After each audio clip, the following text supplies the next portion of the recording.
Hello, it's the language guy here, and today I want to discuss different ways of remembering and acquiring languages. One of them is to create a so-called mem, which basically is a way to remember certain words or phrases in a different language. For example, I have my mems and you have yours, and and also code mixing is an important matter here because people may don't have or know the desired word in their native language, so they may code mix, which is basically mixing two languages at once. For example, if a Chinese were to say t-shirt, he would just say t-shirt because they don't have any word for that in Chinese, which I know of. For that matter, I would also like to discuss how some people acquire languages without memes and stuff. Most of them just directly translate from their native language and to their desired language. For example, some people may translate from their native language to English, and the English they have may end up being very bad or very good depending on one's skills. Second of all, I want to discuss my language journey, how it began. It began with me traveling outside Europe to Asia, where I acquired some nice people and a fascinating language.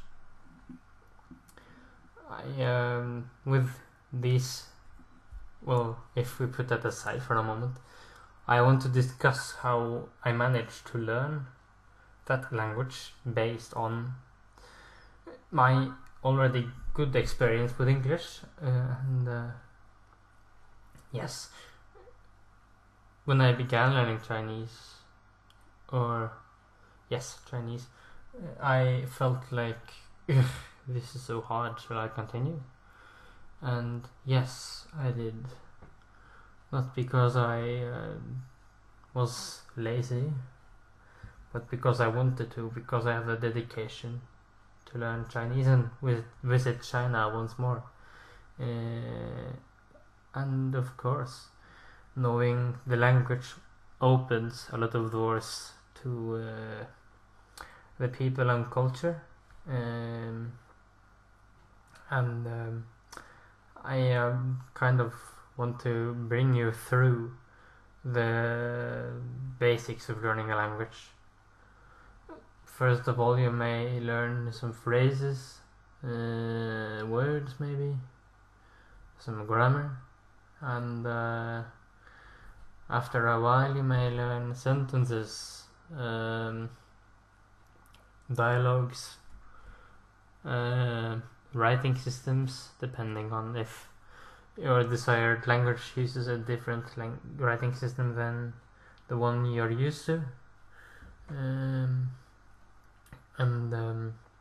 Maybe tones for Chinese and Thai, as far as I'm concerned. And the really tricky thing is that you may have to switch word order, meaning if you're used to placing the subject first, you may have to place the subject in the middle or at the end for the language to be clean. For me, I was used to mixing word orders from when I was a kid, because my native language has two different word orders, one being verb, subject, object, another one being subject, object, verb. So when I learn, for example, Korean, which I also do, I sometimes find it really confusing that the subject is in front, the object is in the middle, and the verb is at the end. So for example, I, books, money, or no, actually not. Well, for example, I, this, am would be the correct word order of Korean. Well, is more or less, well, it's switched from what I am used to, which is more like the English word order. Well, it's more commonly used in my native language and languages related to it, which again brings me to a very important point. It's also very easy for you to learn a language that's related or has influence from your native language, or it's very easy for someone to learn a language which was taken, more or less. For example, the Danish kind of was was the creator of the Norwegian bokmål, which most of Northern Europe understands. Not to say that I side with the Danish or anything, but I have an easier time understanding Swedish. I don't know why. Maybe because the Danish swallow a potato every time they speak. But yes, it's very Although my native language and the other Scandinavian languages are close related, I have some minor troubles with Swedish and some major issues with Danish. As far as I'm concerned, a English speaker may have an easier time learning French than Esperanto, for example, because English was highly influenced by French, Spanish, and Portuguese and stuff like that, because the Latin languages were kind of the ancestor of the modern English as we know today. I understand that if you know a language fluently, you may also find it very easy to learn another language from that branch or family, mainly because you know that language fluently, I can say.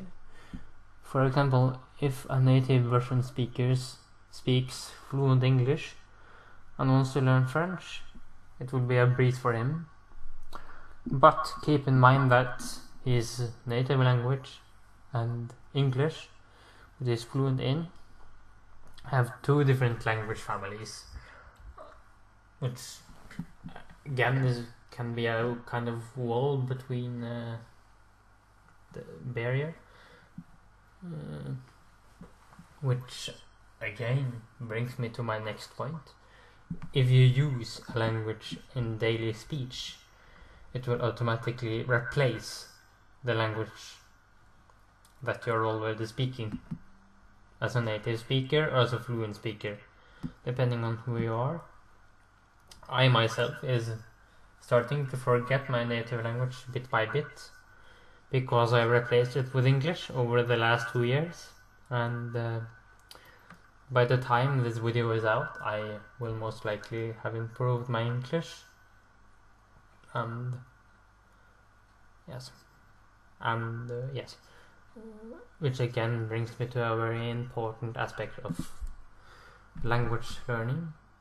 If you are adopted from one country to another, or if you grew up in one country and have parents from another, you may be able to speak 2 languages perfectly fluent, because you're a native speaker of both of them.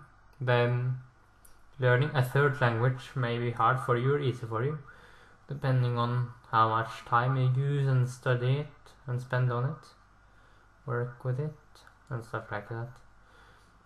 I have several friends which are bilingual, and some of them speaks English good and some of them bad, but it really depends on if they had spent a lot of time with it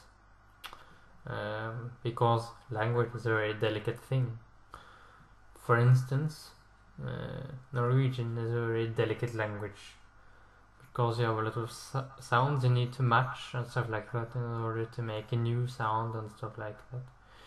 And the thing that bothers me most about it is that you have to combine two words which necessarily don't mean the same thing into one word to mean a completely different thing. And yes, such things.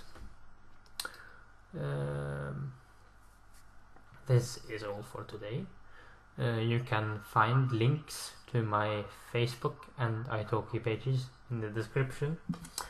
Please comment, like and subscribe for new videos every week. And please leave a comment on what you want to see next in the comments below. Thank you and goodbye.